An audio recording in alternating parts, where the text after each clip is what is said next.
Yo entiendo, semana, yo entiendo que 3 semanas es, claro, un poquito tedioso, un poquito difícil, pero bueno, vamos a darle que es mole de olla. ¡Ew! ¿Y tu libro? Ok, entonces vamos a hablar de discriminación en el contexto escolar y vamos a dar no ciertas, sino que vamos a dar orientaciones para poder atender esta problemática. Ya hemos entendido que mejorar la calidad y equidad en la educación de nuestro país es una aspiración sobre la cual siempre ha existido consenso. ¿Qué significa esto? Que todos queremos que haya calidad y equidad en la educación. Pero al existir el consenso a la par, implica avanzar hacia un sistema educacional que garantice que todas y todos los estudiantes desarrollen al máximo sus potencialidades de aprendizaje, obviamente en un entorno educativo seguro y por más protector que les permita aportar a la ciudad, a la sociedad, ciudadanos responsables, respetuosos, solidarios y pacíficos. ¿A poco no queremos que sean nuestros alumnos gente de bien, gente respetuosa, gente solidaria, gente emprendedora, gente de bien, como lo decimos mucho por allá por el sur Arriba. de nuestro país? Entonces, un aspecto y fundamental para hacer realidad este anhelo es aprender a convivir con los demás. El respeto se traduce al respeto. El saber que yo estoy conviviendo y que tengo que convivir con las demás personas, y este aprender a convivir con los demás se basa en reconocernos como sujetos idénticos en dignidad y derecho, pero también se basa en que nosotros podemos entendernos. Hola, Yesenia. Hola. Se basa en entendernos.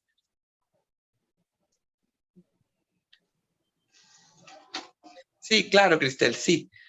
Sí, para quienes tienen abierto su micrófono, yo creo que les molesta a los demás compañeros. Entonces, por favor, chequen ahí la opción para cerrar. Entonces les decía que a la par que nos debemos de reconocer como sujetos idénticos de derechos y de dignidad, también nos debemos de reconocer y enseñar a los menores que nos debemos de reconocer como diversos, como diferentes, y a la vez de esa diversidad como sujetos individuales y únicos. Esto lo hablábamos la clase pasada, en donde decimos nadie es igual. Y eso lo tenemos que enseñar a nuestros pequeños, váyase la redundancia, desde pequeños. Un sistema educativo tiene que transformarse y evolucionar para incluir la diversidad, valorándola como una riqueza que fortalece el aprendizaje y el desarrollo de toda la comunidad educativa. A ver, en algo ustedes en algo pueden estar cierto conmigo. Las personas le tememos a los que desconocemos, ¿cierto? Lo que no conocemos nos da miedo, nos causa temor, nos causa cuestiones impensables. Pero conversar sobre las diferencias, conocer y escuchar al otro son experiencias que nos ayudan a acercarse a lo desconocido. ¿Por qué? Y esto pasa toda la vida. Esa compañera maestra me cae mal. Ese compañero maestro horrible, sujeta como la tuerza cada rato. Y la verdad es que nosotros decimos, ay, lo está acabando al pobre, la está acabando al pobre, pero esto es el miedo reflejado en no conocer a la otra persona, y no la logramos conocer hasta que nos acercamos y conversamos con esa persona. Eso que hacemos en el plano y que lo hacemos desde toda la vida, no podemos decir que lo hacemos en la adultez, sino también cuando niños. ¿Por qué le jalaste la greña? Es que me cae mal. Suele pasar siempre. Entonces, una vez que contamos con la información necesaria, porque sí, por naturaleza somos selectivos y nosotros decidimos con quién sí, con quién no, eso tampoco me lo pueden negar, pero una vez que tenemos la información necesaria, derribamos mitos y estereotipos. que, como les dije en la clase pasada, estos estereotipos es igual a etiquetas.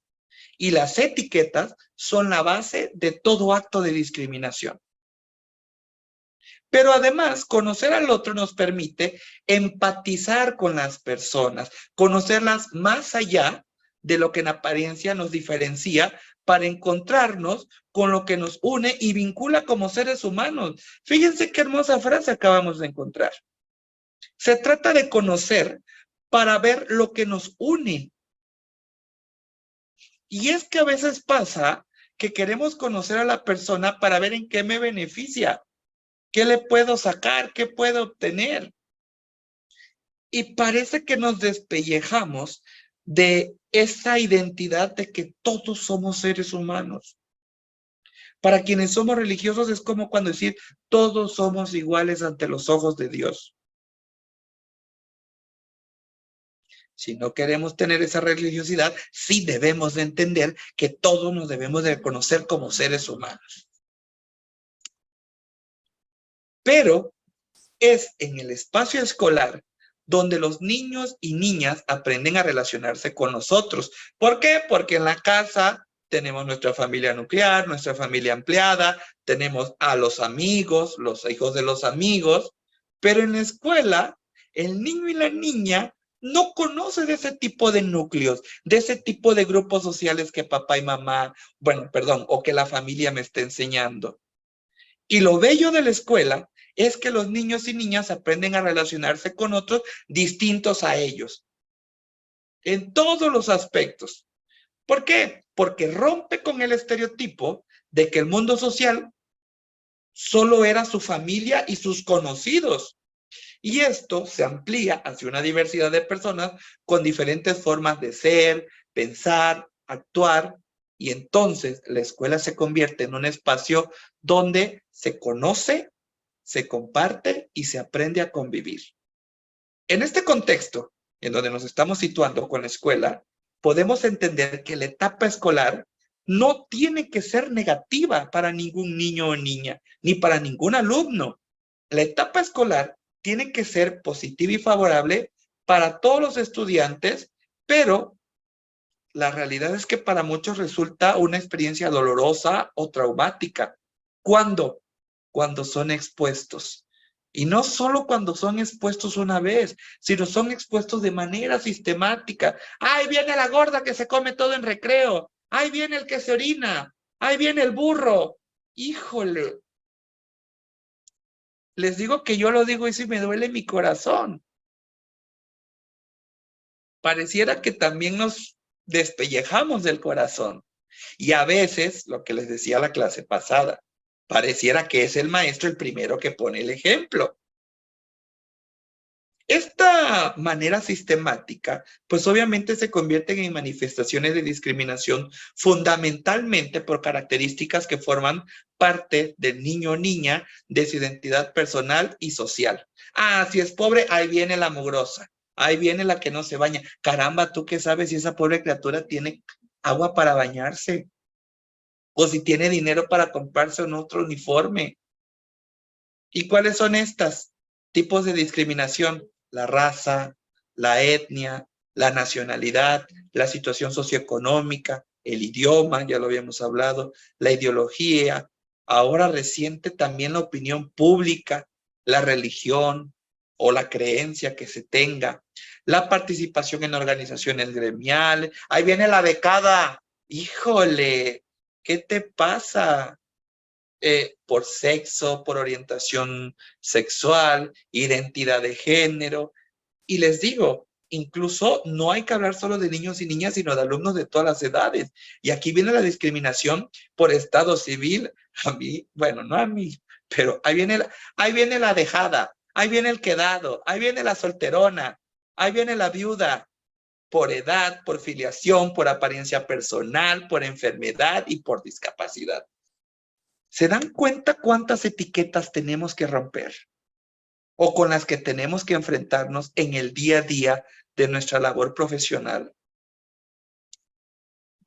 De aquí resalta la importancia de que empezamos a promover el desarrollo de escuelas inclusivas, capaces de acoger la diversidad y de garantizar para todos los estudiantes, sin excepción, la igualdad de oportunidades.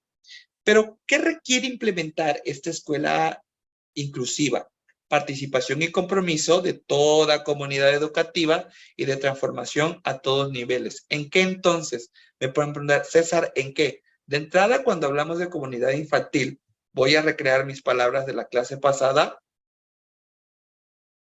Administrativos o directivos, alumnos, familias. Y también están ustedes, que se pueden incluir dentro de administrativos. Pero, ¿en qué tenemos que cambiar? Infraestructura, metodología, prácticas pedagógicas, cultura escolar, políticas educativas, pero sobre todo, tenemos que trabajar en invitar a los adultos a ser capaces de reconocer en todos los niños, niñas y adolescentes su derecho a formarse integralmente. Hacer entender a los adultos que tienen en su batuta la educación, que todos los niños, niñas y adolescentes deben de ser tratados iguales.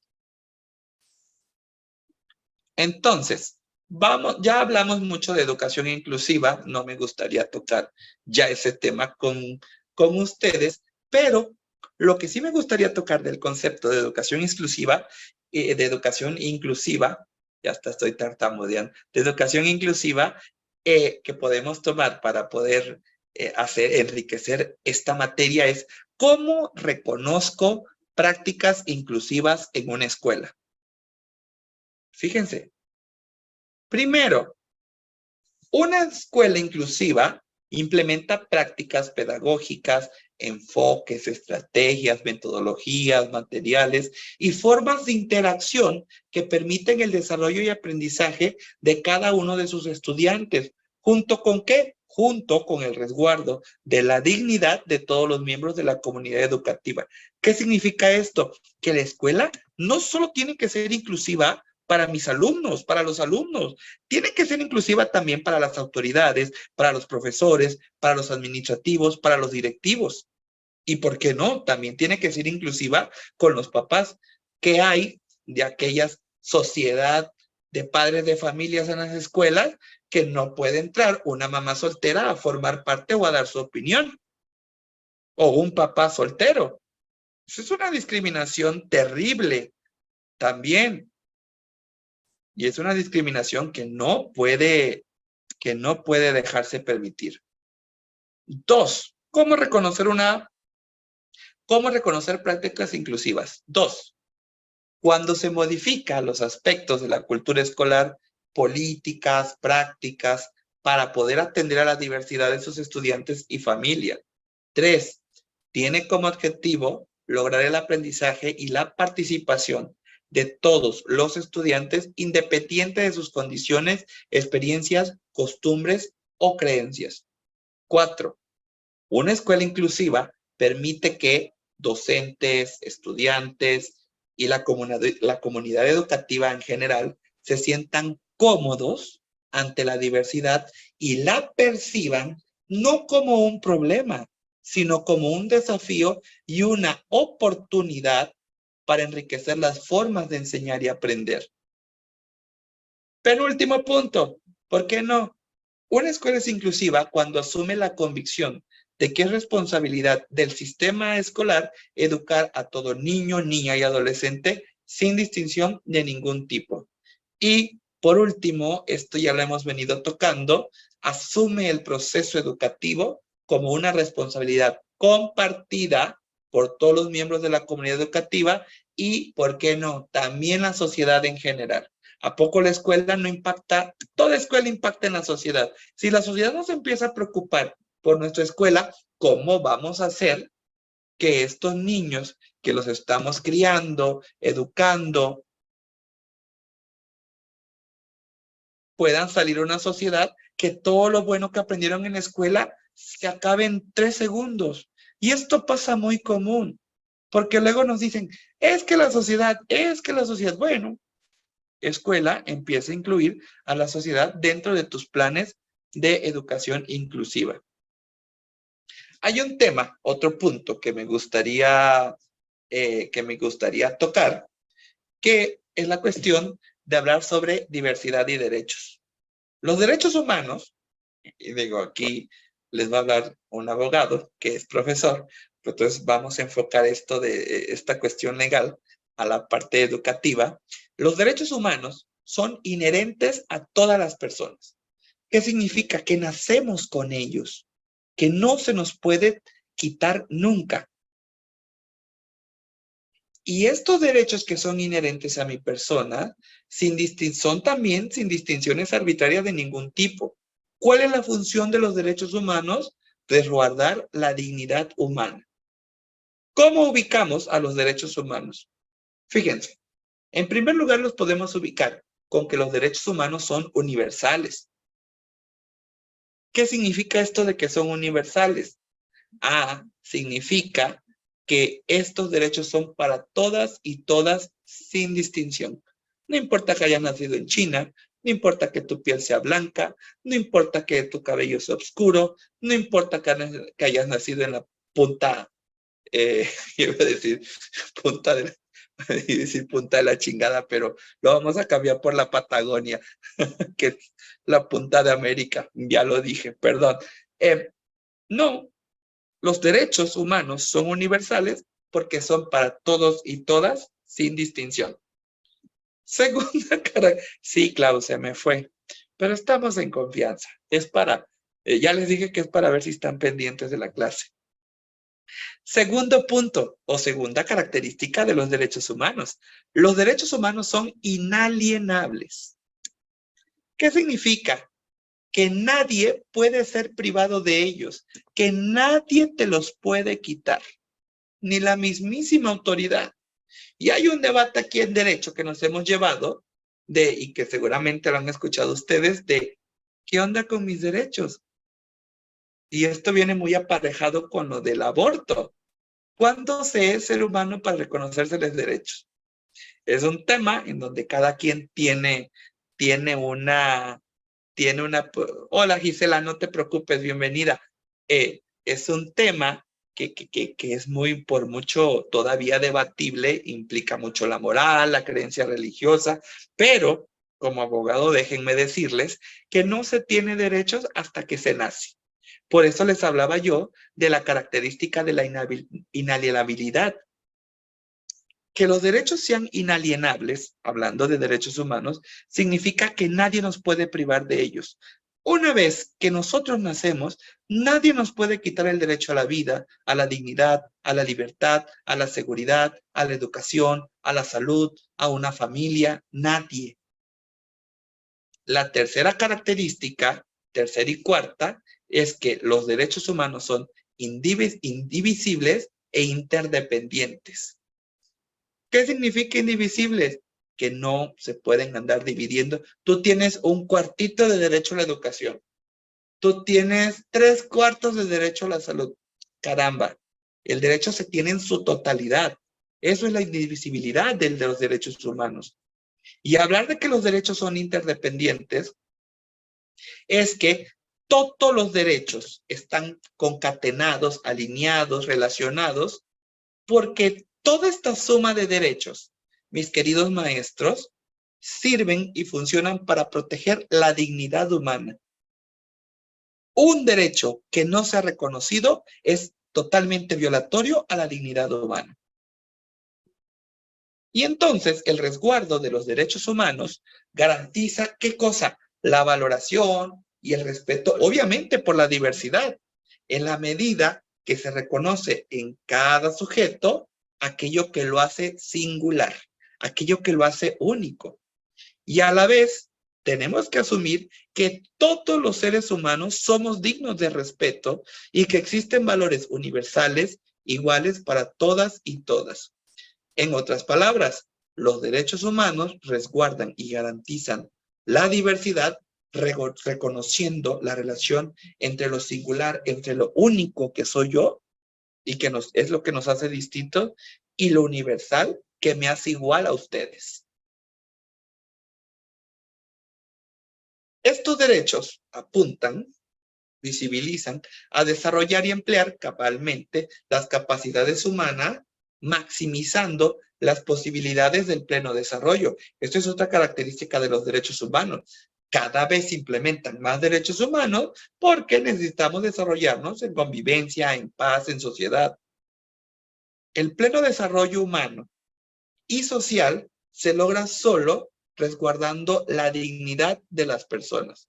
Pero para lograr la aspiración, la exigencia de este resguardo de los derechos humanos, es necesario incorporar las prácticas cotidianas del enfoque de derechos. Este enfoque de derechos es un marco conceptual cuyo objetivo es integrar, obviamente en acciones concretas, principios éticos y legales inherentes a los derechos humanos. Fíjense, el enfoque de derechos es un medio para alcanzar el pleno goce de los mismos en la medida que se va constituyendo una forma de ver y hacer las cosas, basado en el respeto por la diversidad y la dignidad de las personas. ¿Qué elementos debe de seguir este enfoque de derechos? Primero, principio de dignidad humana. Todos la tenemos. Nadie nace no teniendo dignidad humana. Imagínense, no estamos en los tiempos hitlerianos. No estamos en la edad de piedra. Solo imagínense matar judíos por una tonta ley que decía que ni siquiera eran seres humanos. Ya no podemos vivir en esos tiempos. Es el principio de la dignidad humana. Todos nacemos con esa dignidad. Ricos, pobres, asiáticos, latinoamericanos, güeros, negros, papujos, como decimos en el sur, los sin color. Todos tenemos esa dignidad y nadie nos las puede quitar, absolutamente nadie. El segundo elemento es el principio de no discriminación y de inclusión. Nadie nos puede discriminar. Y esto es la protección que nos garantiza los derechos humanos. Pero además, estos derechos humanos te están diciendo, no me puede dejar a ninguno afuera. Todos deben de estar adentro. Esto es la inclusión. Es que, y pasa mucho. Digo ahora que es tiempo de derechos. Pasa mucho porque, no puedo recibir aquí a tu niño porque tú eres de una colonia que está a 10 kilómetros de la escuela. Vete allá a la escuela de tu colonia. ¿A ti qué te importa? ¿A ti qué te importa lo que tenga que caminar? La educación no se puede excluir a nadie. Vaya. Y eso todavía pasa. Y eso no es una escuela inclusiva. Tercer elemento, el principio de la democracia. No veamos a la democracia como que el INE, que está peleando Obrador con el INE, que ganó Morena. No, esa democracia es muy fea. ¿En qué nos tenemos que basar en la democracia? Cuando hablamos del principio de democracia, tenemos que hablar del principio de escuchar a todas las voces. Comúnmente se dice que democracia es el gobierno de todos o el gobierno del pueblo. Pero el gobierno del pueblo es solo lo que elige la mayoría, no todos, ¿cierto? Entonces, por eso, mis queridos maestros que no son abogados, ni politólogos, ni sociólogos, tienen que entender este principio de democracia como el escuchar a todos, porque entre todos se realiza el consenso. No por ser minoría, no te tengo que escuchar. No por ser mayoría, se tiene que imponer lo que creemos. Y eso en derechos humanos no aplica. Cuarto elemento es la transversalidad en la consideración de los derechos humanos en todos los aspectos. Fíjense que, no sé si aquí hay maestros de universidad como su servidor, pero, y sobre todo en la carrera de Derecho, ya se nos exige que todas las materias versen sobre derechos humanos. No hay materia en la que no se pueda, en la que no se hable de derechos humanos. Y este elemento que les estoy diciendo es que ahora los derechos humanos los tenemos que incluir en todos los ámbitos: normativo, pedagógico, didáctico, relacionales, planificación.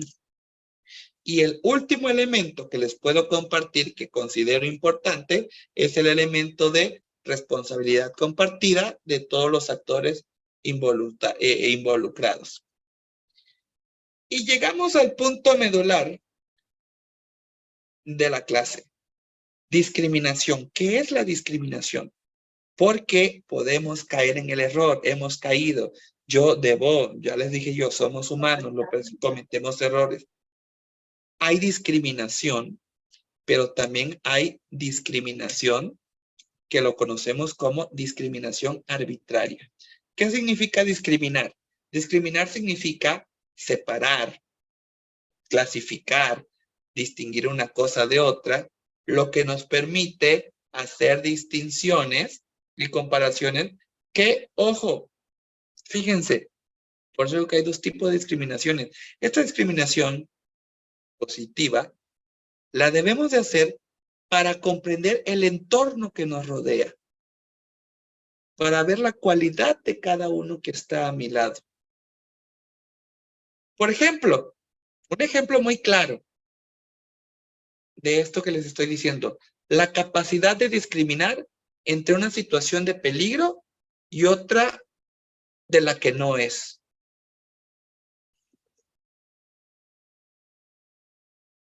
Tengo niños de primer año de primaria y los voy a llevar a nadar un río enorme. No, o sea, ¿cómo? Esa es la discriminación de la que les estoy hablando, la que no daña, la que es para salvaguardar la dignidad, la integridad de la persona. ¿Cierto? Ahora, bien, pero existe otra forma de discriminación y esta es la que no debemos de permitirnos. Es cuando esta discriminación implica un trato de inferioridad hacia la persona o hasta la inferioridad hacia un grupo. Motivos que forman parte de su identidad individual y social. A ver, y es que hay discriminación arbitraria que la podemos definir como distinción, exclusión o restricción que carece de justificación razonable. Listo. Y que además esta justificación razonable, esta discriminación que está siendo inferior, cause, fíjense, privación, perturbación o amenaza en el ejercicio legítimo de los derechos fundamentales.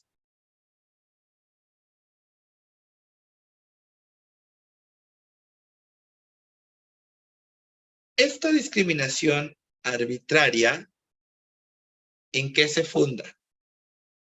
Raza o etnia, nacionalidad, situación socioeconómica, idioma, ideología o política, religión, sindicación, sexo, orientación sexual, identidad de género, estado civil, edad, filiación, apariencia personal, enfermedad o discapacidad. Por ello, la discriminación arbitraria, mis queridos maestros, tiene un profundo y negativo impacto en quienes hemos sido víctimas, me incluyo, yo creo que todos lo hemos sufrido, de estas acciones. ¿Y qué es lo que llega a generar gravísimas consecuencias para nuestra salud física y mental? Y estas prácticas discriminatorias, obviamente, gracias, Judith. Y obviamente, estas prácticas discriminatorias promueven, lejos de la inclusión, promueven la exclusión social. Yo les decía, no basta con palabras, a veces con actos lastimamos, con actos discriminamos. Y obviamente, una vez que los tenemos, perdón, viene un primo de visita, les digo que soy todólogo, también soy guía turística, ya, que ya está en el avión. Y obviamente esta exclusión social en la falta de participación de estas personas, personitas, les digo yo, porque ya de grandes también, si nos dejamos discriminar es porque somos muy sonsos, ¿va? Y aquí me están discriminando, aquí le estoy contestando y no me estoy dejando. Más que estoy teniendo clases con el maestro Castilleros. Y entonces lastimamos a estas personas, lastimamos a este niño, niña, estas personitas, y se vuelven faltos de participación en la vida social, en la vida económica, en la vida política y en la vida cultural de un país. Discriminación y exclusión social obviamente no son sinónimos, ¿cierto, maestros? Pero están íntimamente relacionadas. ¿Por qué? Porque la negación sostenida en la dignidad y derechos de las personas con frecuencia provoca un progresivo aislamiento en ellas en todos los ámbitos de la sociedad. Eso de que voy a sacar a mi hijo de la escuela porque le hacen eso, también a veces los padres no nos ayudan mucho porque no resuelven el problema.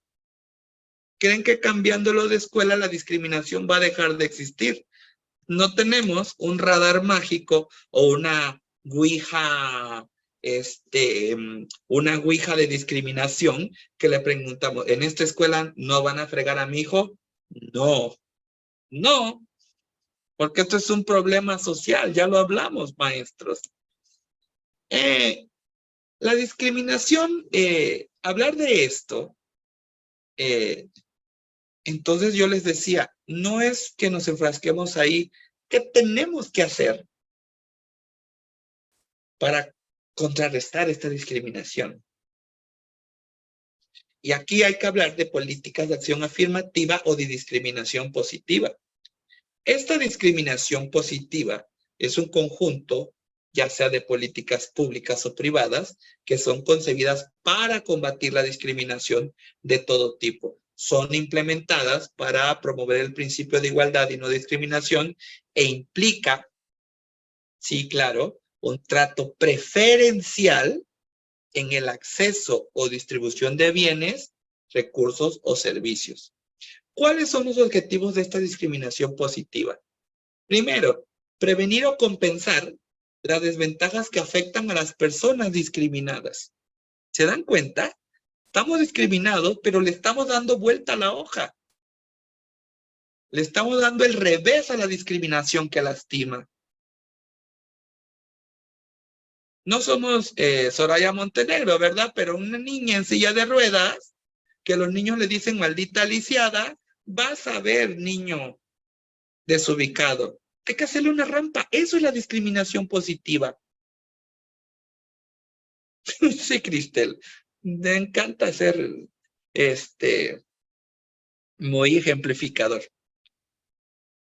Ok, me lo estás discriminando, este niño o esta niña. Espérame. Ahorita te voy a decir a ti lo que vas a hacer. Esto es jugar. Jugar, porque a fin de cuentas nosotros somos autoridad, somos los maestros.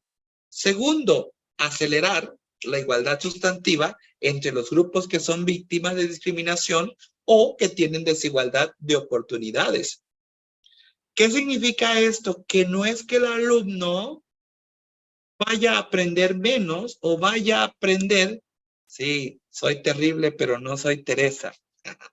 Que el alumno vaya a aprender menos o más. Pero si me estás discriminando a un grupo por ser pobres, bueno, tú que tienes, órale, esta es tu tarea. Y ustedes que no tienen, esta es tu tarea.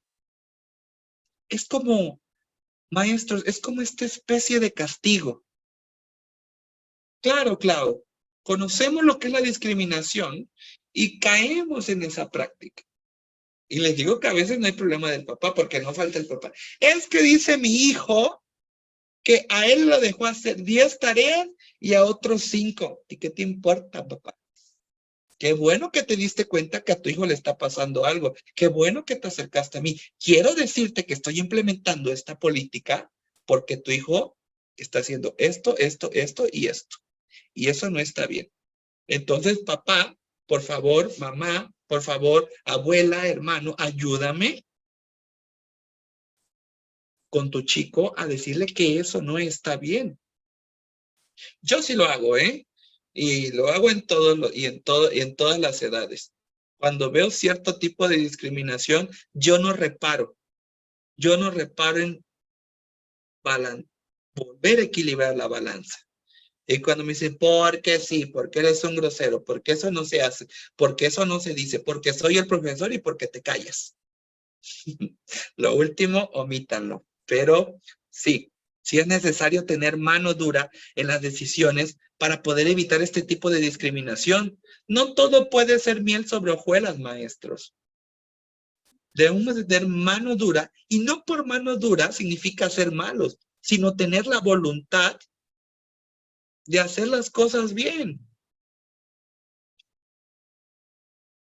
Y por último, otro objetivo de esta medida de discriminación positiva es mejorar la calidad de vida de los grupos tradicional e históricamente excluidos. Y esto también lo hago muy a menudo, pasa muy a menudo. Digo, si veo que tengo un alumno de escasos recursos, le regalo una libreta, una caja de colores, no sé, hay tantas maneras de decirle a estas personas discriminadas, en primer lugar, no estás solo, que es lo más importante. ¿Por qué lastima tanto la discriminación? Porque cuando se te está aplicando, no tienes ayuda ni apoyo de nadie. Y si empezamos a mostrar, los maestros, que con amor podemos criar buenos ciudadanos, el ejemplo arrastra. Si yo veo que aún es yo alumno, que alguien que estoy molestando, el maestro le está poniendo atención, yo les apuesto lo que quieran a que el alumno va a hacer todo para que también a mí me ponga atención. Y con mi actitud, con mi ejemplo, el chico malo, la niña grosera, va a saber que lo único que quiero es que trate por igual a ese compañero que está discriminando. ¿A poco no? Es lo único y lo más bello que podemos hacer. Hacer entender a nuestros alumnos que todos son iguales. Y claro, el corazón de un maestro es de condominio. Todos entran, hasta el niño más difícil, hasta el alumno más terco. Tenemos corazón de condominio. Pero en ese corazón de condominio tenemos que rentar o dar a rentar un penthouse con mayores servicios para quienes son discriminados. Sin lugar a duda. Tenemos el ejemplo arrastra. Tenemos que arrastrar a los chicos, no malos, pero sí desorientados muchas veces, por lo que escuchan en casa, por la atención que no les ponen, por lo que comparten con otras personas, en fin. ¿Cuáles son los ejemplos de estas políticas que les estoy diciendo, estas políticas de discriminación positiva? Una belleza las becas, ¿verdad? Las becas que se le dan a los muchachos. Becas económicas, becas de exención de pago, becas para viajar, becas deportivas. ¿Poco no nos ayuda? Además de que nos ayuda a nosotros a implementar políticas, nos ayuda a darle ese level up, en ese levantamiento al chico que está siendo discriminado, a la chica que se está sintiendo mal. ¿Por qué? Porque es una invitación a que puede ser mejor persona y puede seguirse preparando. Ese es el ejemplo más simple que tenemos. Bueno, no simple, sino el que mayormente se aplica. Pero también aquí hay algo que es la equidad de género que buscamos siempre para disminuir la brecha entre hombres y mujeres en los espacios de la vida social. Esto es que tanto niñas como niños, adolescentes, puedan hacer en piso parejo las mismas cosas. Eso de que ahora, y claro, eso de que tú niña, ¿qué haces jugando fútbol? Déjala, ¿a ti qué te importa lo que quiera jugar la chica? O tú niño, ¿qué haces con pura mujer? Ya eso quedó atrás. Tenemos que hacer la equidad de género. Tenemos que hacer entender que no hay actividades para niños o que no hay actividades para mujeres y actividades para hombre. Sí, claro, claro, con los colores es una cosa, híjole, terrible. Yo tuve una educación religiosa no me arrepiento, pero sí me arrepiento de alguna que otra monja retrógrada que me tocaba de maestra, en donde una vez nada más le bastó, porque le pegué su gritada. Me dijo que el rosa, fui a una playera rosa y me dice, quítate esa playera, no entras porque el rosa es de niña. Ay, ¿qué usted me va a dar? Y yo, bien costeño. ¿Y qué usted me va a dar? ¿La paga para comprar otra? No, ni que fuera tu mamá. Exactamente, y me metí a la escuela. Esas cuestiones desde mujer, es de niñas, es de niños, no, ya quedó atrás. Esto de la brecha, de romper la brecha de equidad de género, tiene que ser eso, hacer sentir valiosos en el mismo piso, en piso parejo, tanto a la mujer como al hombre que son nuestros alumnos. Hay discusión, claro está, sobre esto de la discriminación positiva, porque obviamente crean impacto esta discriminación positiva y empezamos a erradicar la discriminación. ¿Por qué? Porque especialmente empezamos a establecer mecanismos que no necesariamente implican procesos de transformación a nivel social. Es decir, no nos va a impactar en la sociedad, sino que pueden quedar en prácticas aisladas que a la larga va a terminar convirtiéndose en actos de discriminación en sí mismos. Sí, exacto, Yesenia, todos somos iguales. ¿Por qué les digo esto? Alabar tanto a la discriminación positiva tampoco es bueno. ¿Por qué? Porque luego ahí vienen las etiquetas. Ahí viene la becada. Ahí viene el burro. Solo es bueno para fútbol, pero nunca saca un 10. Todo exceso es malo y toda mala planificación termina mal. En no planear para qué sirven estas acciones de discriminación positiva, las becas, romper equidad de la brecha de equidad de género, también nos puede atraer eh, ciertos problemas. Pero independientemente de, yo soy un fiel defensor que estas acciones positivas, estas acciones de discriminación positiva, deben de cumplir con ciertas características que permitan efectivamente lo que queremos con estas acciones de discriminación positiva. Sí, claro, Cande, todo influye desde casa y escuela, pero tenemos una gran labor quienes somos profesores en escuela. Obviamente, lo que nosotros necesitamos en esta cuestión de acciones de discriminación positiva es nivelar la cancha. Y una vez que se nivela la cancha, avanzar hacia una real inclusión de las personas y grupos históricamente discriminados y marginados. ¿Qué deben de tener estas políticas? Bueno, uno, adoptarse para propósitos limitados. No se puede hacer abiertamente. ¿Ok? Necesitamos alcanzar una igualdad de oportunidades.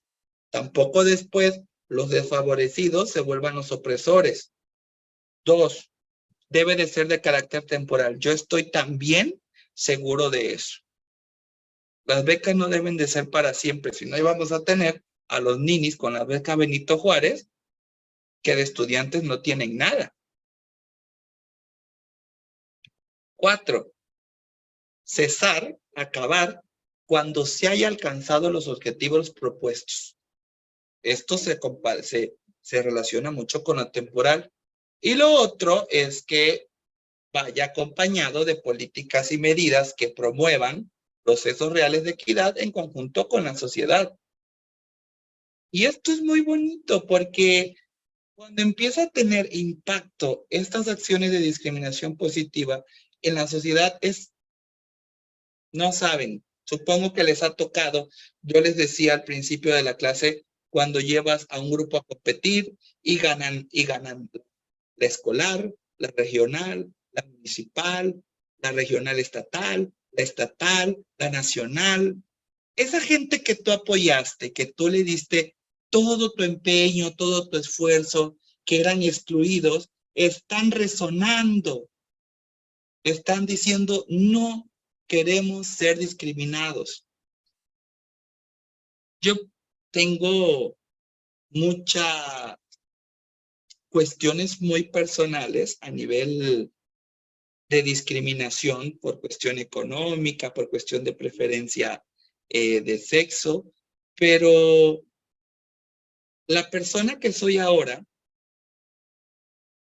es gracias a esto, a que pude salir, a que no seguí en esa exclusión social. Yo era de los que iba a los concursos de matemáticas, de gramática, de literatura, y cuando se me hacía esa discriminación, que me sentía tan solo, y que después mi municipio me aplaudía, me daban mi diploma el gobernador, eso supongo que les ha pasado a ustedes, no sé si en su vida personal, pero sí como maestros, ver cómo rescatamos a los excluidos o cómo apoyamos a quienes menos tienen, no para ser alguien en la vida, porque no son de menos las personas, ni nuestros alumnos, pero es para hacerlos sentir que son valiosos en su diversidad, que son valiosos en lo que son. Eso es lo padre de las políticas de discriminación positiva. Sí, exacto, Yesenia, ya somos alguien en la vida. Debemos de partir de esa creencia. Porque claro, a veces se discrimina tanto a las personas que los hacen sentir nada. Y es muy triste que estos problemas lo puedes creer de grande, que dices tú, ya estoy viviendo mi vida y está, ay Diosito, regrésame a mis años de infancia. Pero ahora es terrible ver niños de 5 años con depresión, niños que se sienten solos, niños que no saben qué onda con la vida, saben ver suicidios de todas las edades, ver que este problema se está normalizando. ¿En qué chingado momento se dijo que estar triste es normal? Es un proceso, es una etapa que nos pasa, pero no es normal. Mucho menos en un niño de 5 años, que el único deber que tiene es ser feliz, jugar, educarse, dejarse amar y ser amado. Sí, Yesenia, está de moda. Es que está de moda. Y es que ahora ya le dicen, ay, está bien. Le vamos a dar su tiempo, dicen todavía algunos. Yo le he platicado esta cuestión yo tengo mis pláticas. Sí, sí, niños con carencia afectiva, es muy triste. Es muy triste. Y que no niños, yo el otro día estaba tengo con mi tanatóloga y precisamente hablamos de esto, le digo, es que Gaby, ¿en qué momento se normal? Digo, no es porque yo pretenda suicidarme, ¿verdad? Pero ya platicando, la vida es tan bella que yo en mi creencia espiritual sé hasta cuándo Dios me va a decir. Y de mientras tengo que disfrutarla al máximo. Y eso es un consejo que les quiero dar, mis queridos maestros. Con todos sus altos y bajos, la vida es bella. Ánimo. Y claro, sí, Yesenia, la tecnología, híjole, es que a veces no vemos ni lo que ven nuestros niños en el celular, en la tablet, en la computadora, en la propia televisión. Y sí, sí, Judith, es el valor que nos dan en casa, pero a veces es el valor que encontramos. A veces por nosotros mismos. A veces hay hogares disfuncionales, hay hogares que no son hogares, hay hogares que no debería llamárseles así, y de verdad que es sorprendente cómo nosotros, yo a veces creo que quien inventó la mitología del Fénix vio reflejada el propio proceso humano. Podemos resurgir de las cenizas, siempre, siempre. No, ni el máximo error que cometamos nos hace de menos. Esto, esto es muy bonito y es padre hablar, ¿no? Sí, sí, sí, siempre hay salidas, siempre hay soluciones, la vida es bella. Y sí, yo cuando doy materia sobre tecnología y derecho, esa es mi pauta que digo aquí con lo que propone Daisy, que la tecnología es buena y tenemos que usarla para algo bueno. Hace no mucho, hace como 6 meses, precisamente se impartió un taller en la universidad muy bueno que era el uso productivo de las redes sociales en materia educativa. Y no saben cómo trabajamos re bien con los grupos, cómo aprendimos a usar, bueno, yo impartí parte del curso y se aprendió a usar redes, el impacto, cómo atraer a nuestros alumnos a las redes de una manera positiva, porque la tecnología, todo lo que ha hecho el hombre, yo creo que se ha hecho pensando en un bien, ¿cierto? A excepción de algunas cosas. Entonces, tenemos mucho por hacer. Tenemos mucho por hacer y ya va pasando la hora. La interacción entre personas, así como la actitud que empecemos a empezar a desarrollar estando en contacto con otras personas, están determinadas, yo creo, en gran medida, por el concepto, por la idea que tenemos acerca del otro, acerca de la persona que estoy conociendo. Y este concepto que tenemos al respecto de la otra persona se construye en 3 distintos niveles. No hay un orden, porque a veces podemos empezar por uno y terminar con otro. Pero el primer nivel es el nivel cognitivo. ¿Cómo me puedo acercar a las personas? Bueno, en el nivel cognitivo puedo empezar a compatibilizar, a relacionarme con otra persona, ya sea por tener pensamientos o creencias iguales. Incluso presten atención aquí. No significa que yo me empiece a relacionar con el otro porque tenga que pensar o creer igual que a mí. Muchas veces empezamos a relacionarnos con el otro porque piensa diferente a mí. Y lo acabo de decir, diferente. En la diferencia está la riqueza. En saber que no todos somos iguales. Y decir, ay, ayer vi un TikTok donde me dijeron de esto, y este que no cree se lo voy a decir. Y allá va uno. ¡Hey! Ayer vi un TikTok, lo que decía, eso es empezar a conocer a la persona. No lo vemos a veces desde este plano profesional, porque no todos estudian como ustedes, no todos ustedes se quieren preparar, pero es el diario vivir, claro, lo estamos aterrizando en un lenguaje, en un tecnicismo profesional. El segundo nivel es el afectivo. Podemos relacionarnos con las personas por sentimientos o emociones. Y aquí vuelve a lo mismo. No es que tengamos los mismos sentimientos. ¿Qué es lo que pasa? Hay una película, está siempre andar recomendando.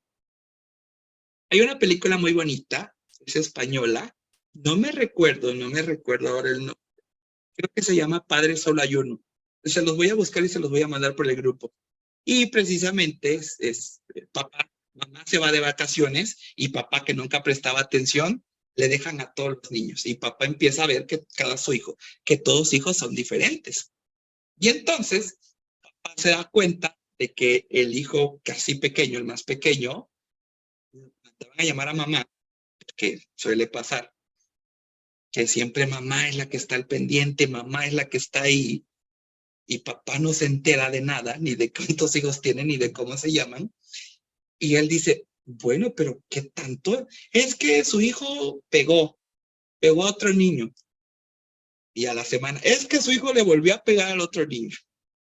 Y el papá dice, madre mía, ¿por qué tanto golpe? Y le dice, a ver, y se detiene. Y es una escena muy bonita, porque le pregunta, es que no entiendo, le dice, porque siempre me tienen que mandar a llamar a que golpeaste a tu compañero. Y el niño, muy callado, le dice, porque me gusta. Y la reacción del papá es lo más bonito, porque hace el frenón, le dice, ¿qué me estás diciendo? Sí, papá, es que le pego porque me gusta. Y le dice el papá, pues muy mal, porque las personas que nos gustan hay que quererlas y no golpearlas. Qué sentido tan bonito de la frase, y es lo que yo les decía. En el aspecto de conocer a la otra persona afectivo, no es que tengamos los mismos sentimientos. Me cae tan mal que le voy a jalar el cabello y ahí entablo ya la relación con esa persona. Me cae tan mal que le voy a dar un codazo. Y cuando venimos a ver, ya tenemos relación con esa persona. Es muy triste cuando es un aspecto negativo, pero es muy fregón cuando esto se vuelve un aspecto positivo. En la diferencia está la riqueza. Y por último, el nivel es el conductual. Y este nivel conductual de cómo nos relacionamos con otra persona es que ya sea que se base en acciones o comportamientos. Esto nos pasa mucho en el trabajo de maestros, ¿cierto? Tenemos nuestro grupo de amigos maestros. Este me cae bien porque es igual que yo. Este se pelea con el director a cada rato. O, ay, con este porque este ni problemas tiene. O es que a este le gusta bailar salsa y a los otros, íxcale, les gusta bachata o qué sé yo. Eso es otro nivel. ¿Se dan cuenta entonces cuántos niveles tenemos para poder relacionarnos con las otras personas? No significa que, ojo, no significa que forzosamente cumplamos con estos 3 niveles. Puede ser un nivel, 2 niveles o de un nivel solo por acciones, solo por sentimiento, solo por creencias, solo por pensamientos. Lo interesante es que relacionamos. Y entonces, ¿dónde se encuentra la discriminación? Generalmente, ya les dije yo, se encuentra en estereotipos o prejuicios que se construyen las personas o las situaciones. Hay que entender, maestros, que no es lo mismo hablar de estereotipos y no es lo mismo hablar de prejuicios. Estereotipos son las creencias, ideas negativas, también positivas, hacia la persona o hacia un grupo determinado. Porque en este grupo podemos tener estereotipos por extranjeros, homosexuales, lesbianas, ancianos, personas con discapacidad. Es decir, ¿cómo identificamos un estereotipo y cómo lo diferenciamos de un prejuicio? Un estereotipo es cuando decimos,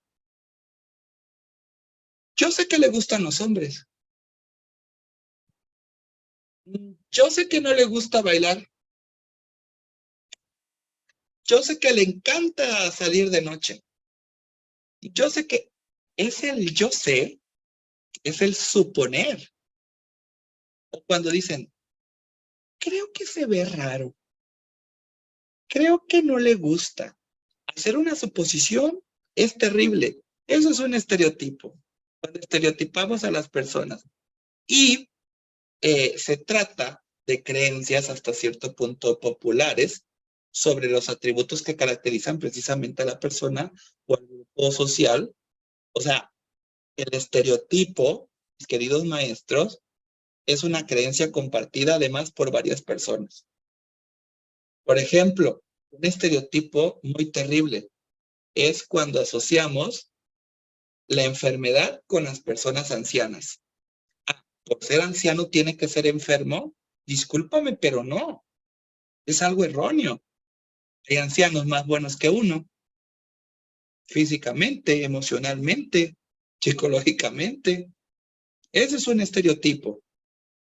Otro estereotipo, ¿qué les puedo decir?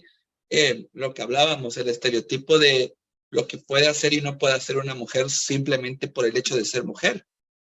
No, no, no, tú no puedes jugar fútbol porque eres mujer. Eso es un deporte rudo. Eso solo los hombres aguantan los golpes. ¿Quién te dijo? ¿Quién lo supone? Bueno, se supone por tabú social, pero es un estereotipo. Otro estereotipo que puede ser, bueno, de estos 2 que les dije, es que no todos los adultos padecen enfermedades o son inactivos, ni todas las mujeres, por ejemplo, no todas las mujeres quieren ser mamá. Que por ser mujer tienes que ser mamá, es un tema también delicado y de moral, pero caramba, la chica que no quiera, no la podemos obligar solo por un estereotipo. Ya sabrá ella qué quiere ser de su vida. Mientras seamos personas felices, que el mundo ruede, que el mundo ruede. Ahora, ¿qué son los prejuicios? Los prejuicios son juicios y opiniones que se emitimos, sí. Métanse en ese supuesto porque seguro que lo hemos hecho. Son juicios que emitimos sobre algo o sobre alguien. Pero además, los prejuicios es la opinión que emitimos sobre algo o sobre alguien sin tener la información necesaria o sin tener conocimiento de lo que estamos diciendo. Y que claro, lo sabemos, pero que al tratarse de un juicio no comprobado, puede ser, ¿no es cierto? Es que ahí viene este maestro, está a decir gay porque yo nunca le veo mujer. Siempre anda solo. Nunca sabe qué te importa. ¿Qué tal si enviudó y ya no quiso juntarse? ¿Qué sé yo? Sí, claro, de estereotipos por físico, gordo, flaco, todo le puede a la gente. Los prejuicios implican siempre una valoración, favorable o desfavorable, sobre personas, situaciones o cosas que se producen en el nivel de sentimientos o emociones. Nos damos cuenta entonces cómo tenemos dos conceptos diferentes. La cuestión de estereotipo va más por una cuestión social comunitaria y la cuestión de prejuicio va por una cuestión más individual, creencia personal, dar algo por hecho, que no es nada. Y claro, el prejuicio tenemos de tener, pero en prejuicios tenemos prejuicio positivo y prejuicio negativo. ¿Cuál es el prejuicio positivo? Cuando lo que suponemos resulta ser algo bueno de la persona. Es lo que llamamos la crítica constructiva, ¿cierto?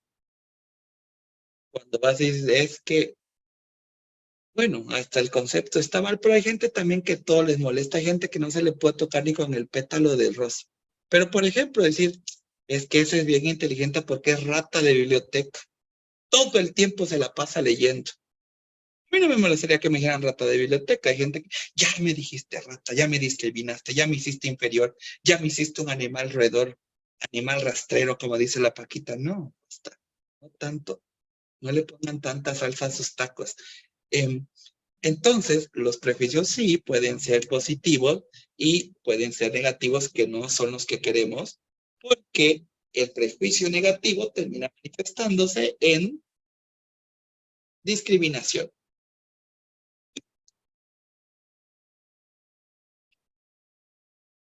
¿Qué me pregunta? Dice estereotipo por grupo, sociedad y prejuicios. Exacto, sí, los estereotipos son los que se dan por las creencias que se te inculcan, que tú crees que debe de ser correcto, por lo que tú valoras, Clau, que das por hecho. Y el prejuicio es cuando lo emites, incluso sin tener conocimiento alguno sobre esa persona. El prejuicio implica siempre una valoración, lo que tú creas de esa persona. ¿Ok? ¿Queda claro, Clau?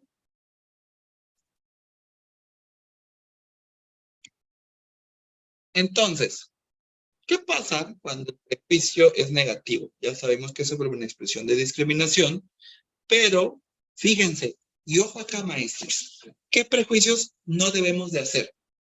Prejuicios por lástima, prejuicios por temor, prejuicios por rechazo, prejuicios por desprecio. No podemos prejuiciar a la persona, no podemos hacerla sentir mal. El que yo crea que una viuda no puede juntarse con nosotros, o que una dejada no puede juntarse con nosotros, o un viudo, o un papá soltero, es desprecio. Y esto también muchas veces hacemos el desprecio por lastimar, a veces, de decir, ay, yo no voy a dejar que el niño pobre se junte con los demás niños, que déjenlo, son niños. Hay que hacerle entender que todos son iguales. Tú no puedes decidir por los demás. Eso es lo que lastima del prejuicio. El que das algo por cierto como valor universal. No pasa nada. Ok, Clau, perfecto. Perfecto. Entonces, esto es discriminación arbitraria. Pero ya me robé más de la hora. ¿Les parece? Porque a mí me gustaría seguir, pero yo entiendo también que ustedes tuvieron un día de actividad. Entonces, sí, sí, los prejuicios es por creencias con las que a veces nacimos. Entonces, ¿les parece si detengo hasta aquí la clase? y dejamos una clase que les gustaría concluir en alguna otra clase extra que tengamos.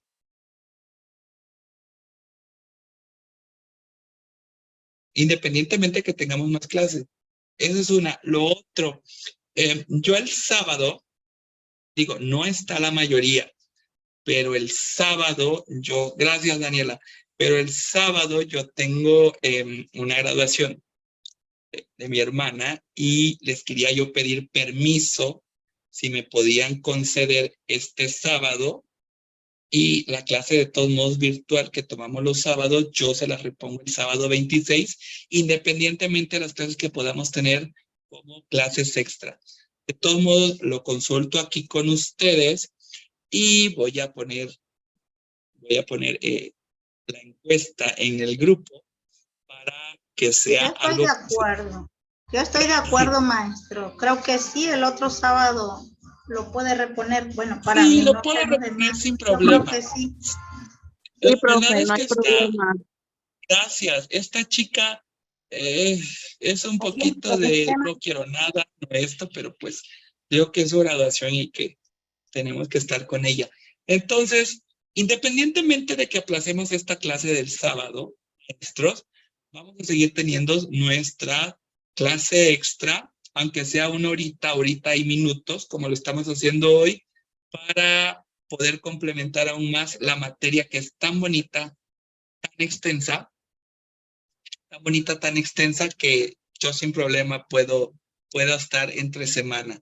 Entonces, considero de que la siguiente semana fácil podemos tener 2 clases extras más en este horario sin ningún problema, quienes se puedan conectar, ¿verdad? De todos modos, la clase va a quedar pregrabada, porque también hablar de interculturalidad es un tema muy bonito.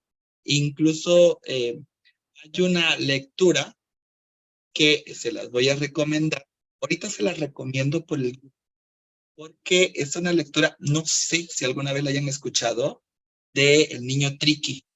Es una lectura que la podemos aplicar tan preciosa y que habla sobre la exclusión precisamente de los grupos indígenas y cómo esta lectura guiada con nuestros alumnos, y no importa la edad, si llega a aterrizar en el problema que hace la exclusión y cómo la podemos vencer. Es una historia muy bonita, pero ya tendremos más clases y terminamos hasta aquí entonces con esto. Sí, yo les aviso en el grupo. Sí, yo quiero estar. ¿Cuándo se gradúan? ¿Cuánto les falta? Abril. Abril del año que viene, porque ya pasó díganme, oh, perfecto. Sí, abril 2024. Oigan, pues, ¿y dónde se van a graduar? ¿Se van a graduar allá en Tabasco o van a ir a Chiapas?